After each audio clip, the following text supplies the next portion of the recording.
Hey there. 2025 has been a lot so far, especially since the second Trump administration got started.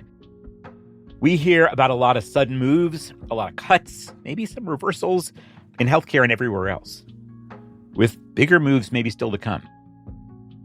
But what has actually happened so far? I mean, I can't keep up. But I know some people who might. Our pals at KFF Health News have a whole newsroom, dozens and dozens of people publishing stories every day. And one person there in particular is as plugged in as can be. Julie Rovner has been covering healthcare in Washington, D.C. for longer than anybody, close to 4 decades. When we first start talking, Julie gestures behind her. On a bookshelf in her office, there are copies of Congressional Quarterly, where she started reporting in the 1980s. Literally every time somebody in Congress sneezed on healthcare, I wrote a story. That was my job for 8 years. It was sort of the beginning of my career, but I've sort of thought about it ever since. Over the decades, she has watched big changes happen incrementally, one sneeze at a time. Julie covered healthcare for NPR for more than 15 years. And since 2017, she has hosted KFF's podcast, What the Health.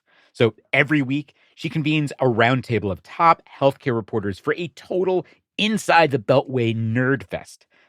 And it turns out, even Julie Rovner is having a hard time keeping her scorecard up to date. I'm trying to keep a running list of what's been cut and what's been restored. Yeah. And it's virtually impossible because there's 20 things every day. I mean, basically the way I do my news podcast now is I spend 4 days a week making a list. And then on the 5th day, I cut it in half about the things we can talk about. Oh my gosh. And on the day of the podcast, I usually cut it in half again.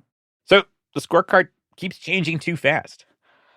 But Julie does see a big picture.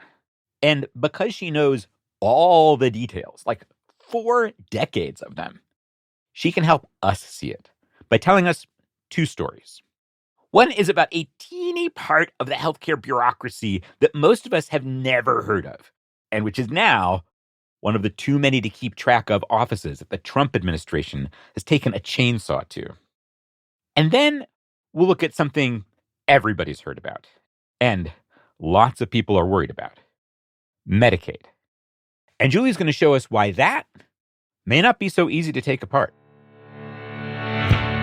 This is An Arm and a Leg, a show about why healthcare costs so freaking much and what we can maybe do about it. I'm Dan Weissman. I'm a reporter, and I like a challenge. So the job we've chosen on this show is to take one of the most enraging, terrifying, depressing parts of American life and bring you something entertaining, empowering, and useful. Our first story, this little agency, teeny by government standards, Julie actually watched it get built early in her career, and it turns out to be a great example for this show to look at. I mean, here's how Julie starts telling its origin story. In the late 1980s, there was kind of an agreement between Republicans and Democrats that healthcare costs were going up really fast, and we didn't know why. And one of the reasons is that we didn't actually know what worked. That is, everyone wanted to know. Why does healthcare cost so freaking much? And what can we maybe do about it? And they thought maybe somebody should do some research about what's actually worth paying for.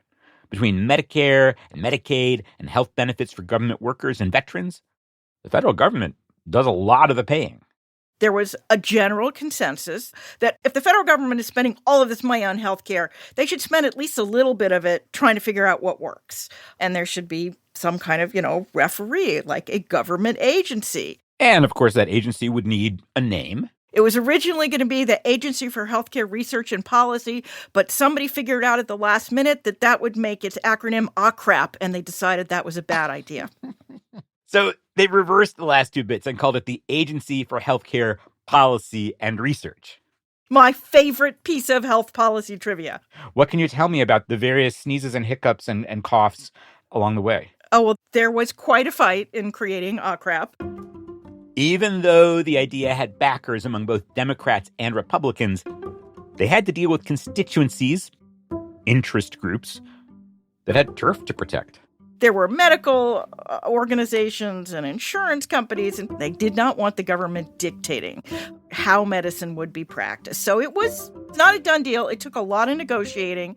And in 1989, the first year of George H.W. Bush's presidency, neither political party could muscle anything through.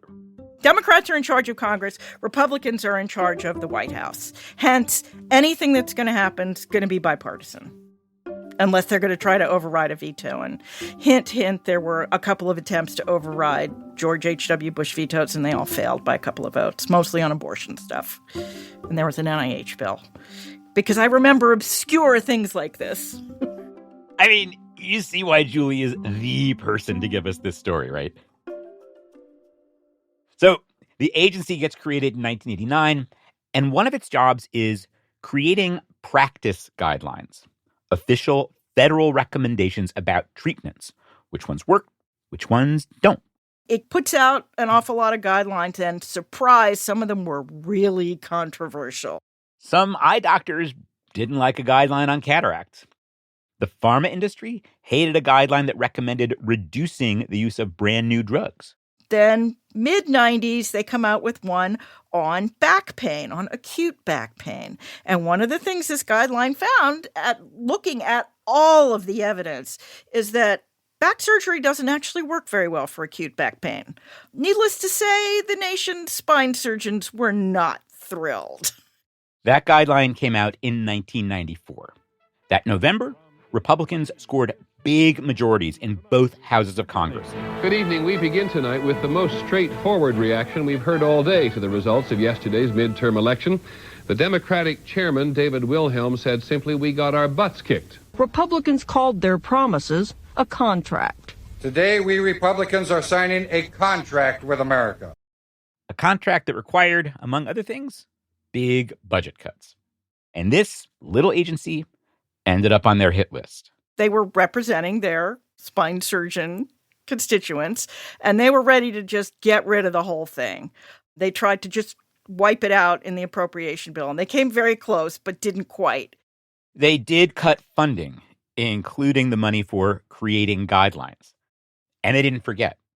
In 1999, Congress passed legislation that formally kicked the agency out of the guideline business altogether and gave it a new name.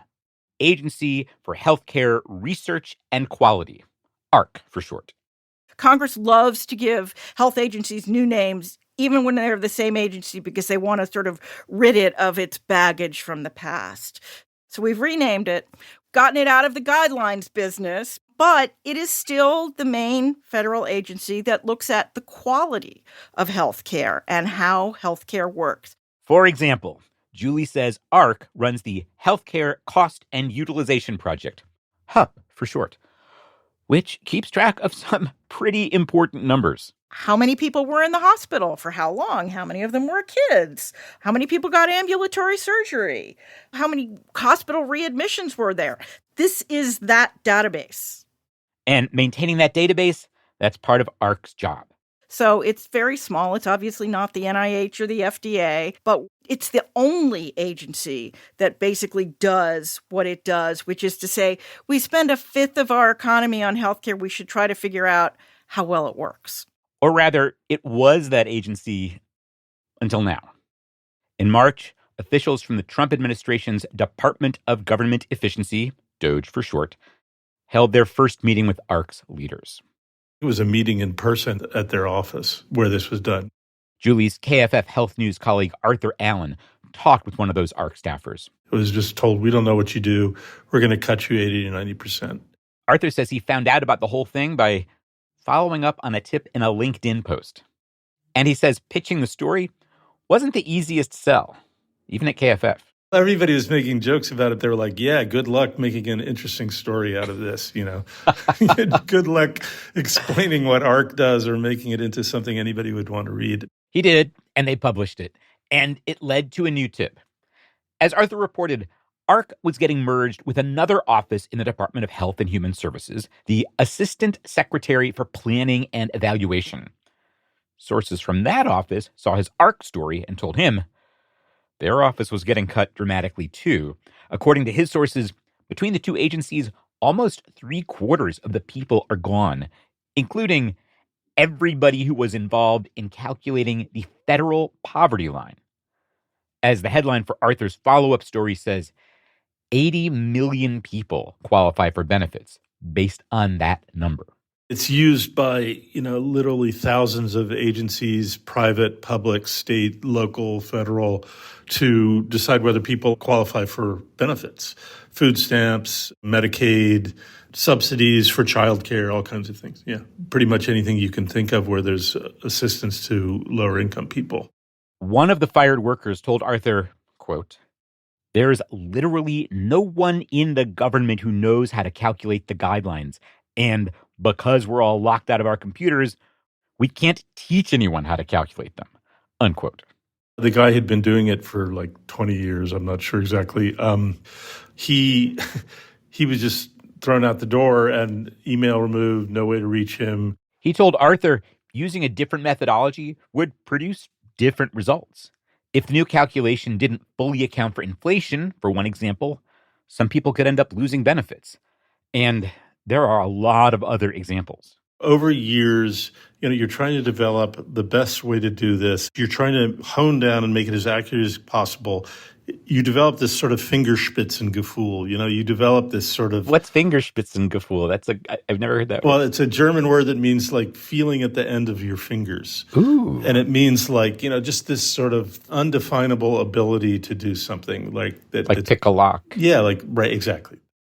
An HHS spokesperson told Arthur the department would continue to comply with statutory requirements and maintain critical programs. After the article was published, another spokesperson called KFF to say the idea that this will come to a halt is totally incorrect. 80 million people will not be affected. They were like, there are other people at HHS who can do that. And yeah, it's true. It's just, you could have made it so much easier. And they haven't been the most reliable always in terms of saying something and then following through on it. So, there's reason to be skeptical. Well, it's a reporter's credo, right? If your mom says she loves you, get another source. Yeah, right. So now we've actually looked at a couple of small examples, 2 little offices, and there are so many more. And Julie Rovner can see them as part of a bigger picture. How I've been thinking about this is that our healthcare system is a giant Jenga tower, and it's a little wobbly. And what holds it up is everything that happens from the Department of Health and Human Services. It's all the rules of the road. It's all the enforcement. It's all the protections. In many cases, it's actually the funding. It's what funds a lot of programs for people with low incomes, the training of not just doctors, but future researchers. And they're yanking out sticks from this Jenga tower as fast as they possibly can. And when the whole thing comes down, it's going to be very not pretty. Julie sees all these blocks getting pulled from that Jenga tower, and she knows why each one is there. And what could happen as they get yanked away. It's just that feeling of, oh my God, what fresh hell is next? And will we ever be able to fix it? And I'm really worried about that. With the cuts and changes we've seen so far, the administration has acted on its own. Courts may or may not stop or reverse some of this. But then there's one of the big things lots of people worry about. Huge cuts to Medicaid, which insures something like 79 million people. Cuts on the scale we're hearing about would require Congress to act, to pass legislation. Which, Julie Rovner thinks, Congress will find very hard to do. Not so much because it's hard to cut Medicaid, which it is, but because it's going to be really hard for this Congress with these little tiny Republican majorities to agree on anything. Julie, of course, has some very specific reasons these particular cuts will be so difficult for these particular Republican majorities. So that's next.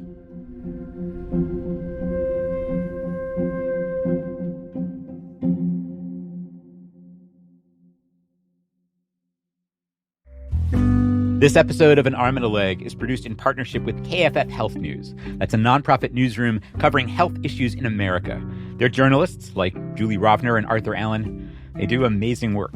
We are honored to be their colleagues.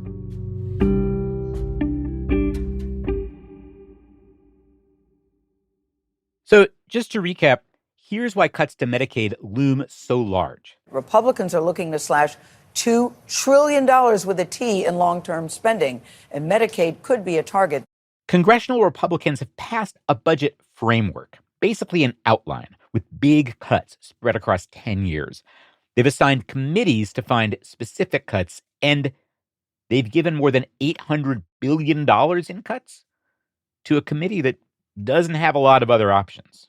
A new analysis by the Congressional Budget Office shows the proposed budget would require massive cuts to Medicaid spending. It's mathematically impossible for Republicans to meet their own target without cutting Medicaid. And Julie says cuts on this scale could hurt a lot of people. I've seen estimates that 20 million people could lose their Medicaid coverage. It's maybe a quarter of the people on Medicaid. So Julie says Republicans want to avoid saying they're going to make those kind of cuts. So, now Republicans are saying we're not going to cut Medicaid, she puts the air quotes. What they're saying they will do, well, that's going to require some unpacking. Here's the official line, as Julie puts it. We're just going to reduce the extra money that Medicaid pays states for the Medicaid expansion under the Affordable Care Act. Okay, extra money for states, Medicaid expansion, Affordable Care Act. Well, let's break that down. The Affordable Care Act is best known for Obamacare marketplaces, where people can buy health insurance even if they have pre-existing conditions. But another big thing it did was to expand Medicaid. It raised the income cutoffs so more people could qualify. Now, the way Medicaid is designed, states share the cost with the federal government, but under the ACA, the feds send extra money to states to pay for most of that expansion, like 90% of it. So that's the context for this line that Republicans in Congress wouldn't cut Medicaid, just the extra money to states for the expansion. We see a lot of Republicans saying, if states want to continue it, they can just pay their regular share. Well, that regular share is $626 billion over the next 10 years that states would cumulatively have to come up with. States, unlike the federal government, pretty much have to balance their budgets every year. They don't have $626 billion extra dollars hanging around. So Julie thinks a lot of states would end up cutting Medicaid. And some would do it automatically with laws that are already on the books. We have 12 states that say if Congress reduces that threshold from 90%, we immediately cancel our Medicaid expansion. They're called trigger laws, and there's 12 states with trigger laws. But some states, not only do they not have trigger laws, Julie says they have a big problem. 3 states, 3 very red states, Missouri, Oklahoma, and South Dakota, expanded Medicaid not just by ballot measure, but by amending their state constitutions. Yeah, this is kind of interesting. All the states that initially rejected the Medicaid expansion were led by Republican politicians. And it seems like a big reason they opposed it was because, it was part of the ACA, Obamacare. Their legislators would never vote for it. But expanding Medicaid is popular with a lot of people. So the legislatures in these states didn't vote for the expansion. The people did. They voted for ballot initiatives that actually added Medicaid expansion into their state constitutions. These 3 states that changed their constitutions don't have trigger laws because they have changed their constitution. That maybe helps explain why Senator Hawley from Missouri, who is not known as a big defender of Medicaid, said he's not going to vote for Medicaid cuts because his is one of the states that could be left holding a very large and expensive bag, just if they roll back this additional federal match. That's just one example. When he first said it, it's like, why is Josh Hawley suddenly so gung-ho for Medicaid? That helps explain why. So this is an example of why it's hard to cut Medicaid. Yes. And Julie says there are other reasons, too. If you go back to 2017, when the Republicans tried to repeal and replace the Affordable Care Act for the first time, Medicaid turned out to be a main reason why they couldn't, because suddenly people discovered that Medicaid is not just for, moms and kids on welfare. Medicaid pays the vast majority of the nation's nursing home bills. So everybody's grandparents who were in nursing homes were probably getting Medicaid. Suddenly we discovered how many people were getting Medicaid. And people discovered how many people were getting Medicaid. And they came to Congress. I was there. And they said, we don't want you to do this. Senate Republicans today received a bruising welcome back to Capitol Hill. You know, it was very close, but in the end, I think Medicaid was really a major reason why Congress proved unable to repeal the ACA. If anything, Medicaid is now more entrenched, and there are more people on it than there were in 2017, and Congress has even smaller majorities. You judge how hard it's going to be. And as you've said, 3 states with 2 Republican senators each. That's correct. So there's 6. Republicans hold 53 Senate seats. They could lose 3 votes and call in Vice President J.D. Vance to break a tie. They need 50 votes to pass something. They have 53 votes, and there are 6 of those votes come from states that would be left holding a very expensive bag. And another 3 or 4 senators who voted against it in 2017 are still there. So even counting to 50 is hard. First, you are hearing one of Julie's beloved corgis in the background. He's amped up because he hears a neighbor dog outside. Wally, are you barking at Churchy? I'll let you go play with him later. Second, of course, we don't know what Congress will actually do in this extremely unusual year. But no matter what, it is fun talking about politics with Julie Rovner. And even if it does not seem like a fun time to be Julie Rovner, to be doing the job she does, drinking from the fire hose, as she says, I don't think she's going anywhere. Yeah, I mean, you know, my mom was a journalist. My dad was a political staffer, basically. He worked at the state, federal, and local level in his career and basically, you know, made policy happen. That is my legacy. Yeah. And I really care about it. And she is not taking in absolutely everything. For instance, she has not been watching The Pit. That's that super exciting, super stressful new medical drama we talked about in our last episode. The one that chronicles an especially intense day in a busy urban emergency room. I started to watch it, and I watched every episode of ER. I mean, I'm one of those people. I've also seen every episode of Grey's Anatomy. But I started to watch The Pit, and I got about 3/4 of the way into the first episode, and I thought, I cannot deal with this right now. And I turned it off. Yeah. And I watched Severance. I'm like, why am I watching Severance? I do not need anything creepy in my life right now. But it was very good. It's funny. I could get through Severance, but I could not get through The Pit. So even Julie Rovner has her limits, which I think is great. She is doing the thing I remind everyone to do at the end of every episode of this show. She's taking care of herself. And if you have not subscribed to our First Aid Kit newsletter yet, I think this is a great time to check it out, because that's where we boil down some of the practical things we've learned about taking care of ourselves and each other. My colleague Claire Davenport has been helping her roommate fight back against more than $14,000 in medical bills, and they wiped out $10,000 with some due diligence. And I'm collecting advice for what could be like a 1-page resource, some quick advice and some links that everybody should get before the first hospital bill arrives.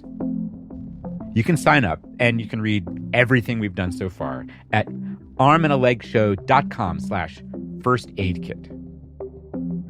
We'll be back with a new podcast episode in a few weeks. Till then, take care of yourself.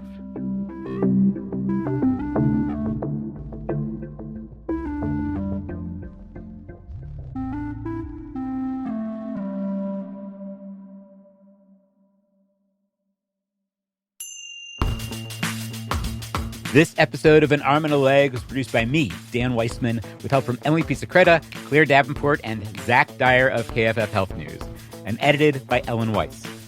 Ada Raimunda is our audio wizard. Our music is by Dave Weiner and Blue Dot Sessions. B. Bosco is our consulting director of operations. Lynn Johnson is our operations manager. An Arm and a Leg is produced in partnership with KFF Health News. That's a national newsroom producing in-depth journalism about health issues in America and a core program at KFF, an independent source of health policy research, polling, and journalism. Zach Dyer is senior audio producer at KFF Health News. He's editorial liaison to this show.